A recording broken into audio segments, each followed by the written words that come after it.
Hello, this is Coach Suiso and welcome to this demo on Charles's Law and Boyle's Law. So I'm going to be doing a demo of both of these laws using average everyday household objects. And we're going to start with Charles's Law, since that's the first law that we're going to explore on the sheet that you've been given. And then we're going to finish it off with Boyle's Law. So Charles's Law. Before we begin, make sure you've written your hypothesis for what is going to happen to the volume of a gas if the temperature is increased at constant pressure. So if you need to go ahead and pause this video in order to write your hypothesis, go ahead and do that. Now that you've got your pre-lab question, your hypothesis written, we're going to go ahead and start with the procedure. What we're going to need for this particular demo is a soda pop can and some soapy water, which I have gone ahead and put into a whey boat. And this is just normal dial soap. In step one says we're going to dip the soda can into the bubble solution, and we're going to get a thin film of bubble solution over the opening of the can. So I'm going to go ahead and dip my soda can in here, and I'm just going to move it around, and we are creating essentially a closed-in container of gas with the bubble providing that, essentially the lid, right? But the bubble is flexible. Then I'm going to turn it over once I've gotten it good, and I'm gonna make sure I've got a seal. And you can kind of see right there at the top, I've got a bubble seal over the top of my container. Now what I'm gonna do is move my bubbles away, and I'm gonna gently place my hands around the can. And I'm gonna do it very carefully without crushing the can. So let's go ahead and put my hands around it.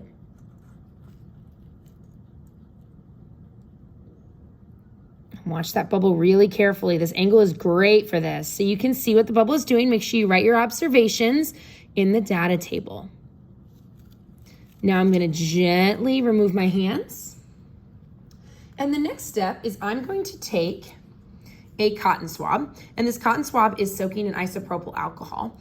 And I'm going to take it out of the alcohol solution, and I'm going to rub it up and down across the can. Now we notice our bubbles disappeared. So before we start that, let's get a new bubble. Always good to check. Okay, so we got a new bubble. So now let's go ahead and take our cotton swab, and we are just going to rub it up and down the can.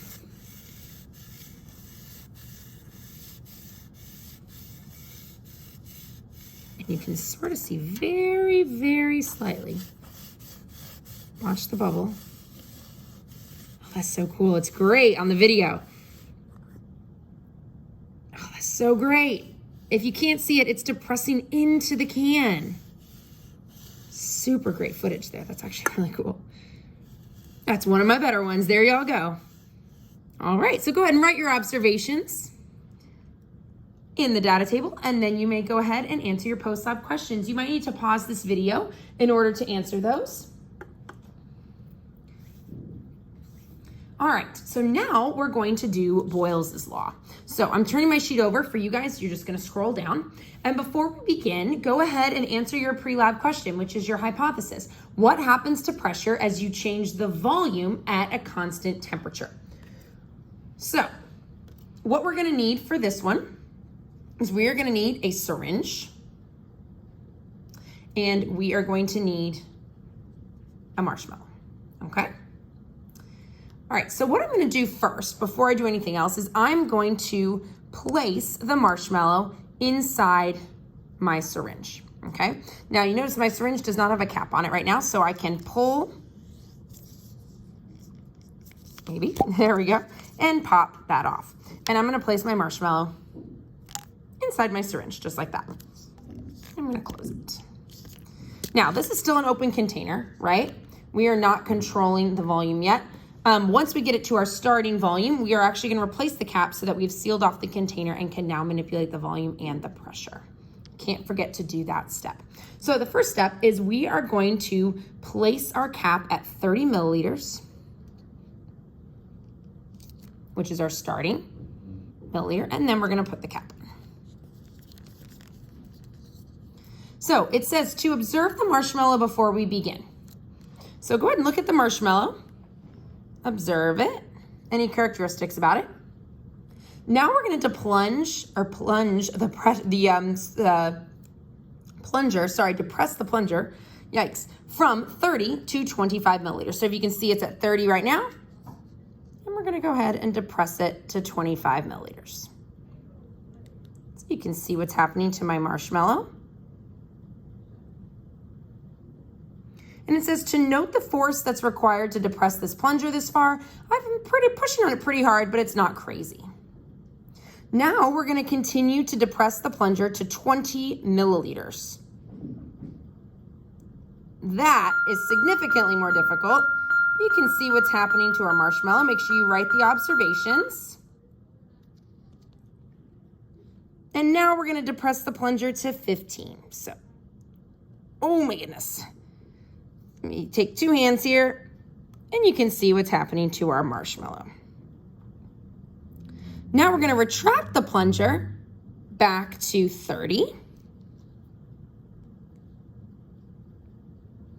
And now we're gonna actually pull the plunger back in the last step. So now we are retracting our plunger to 35 milliliters. So let's go ahead and retract it. So this was 30. Make sure it's in focus here. And this is 35.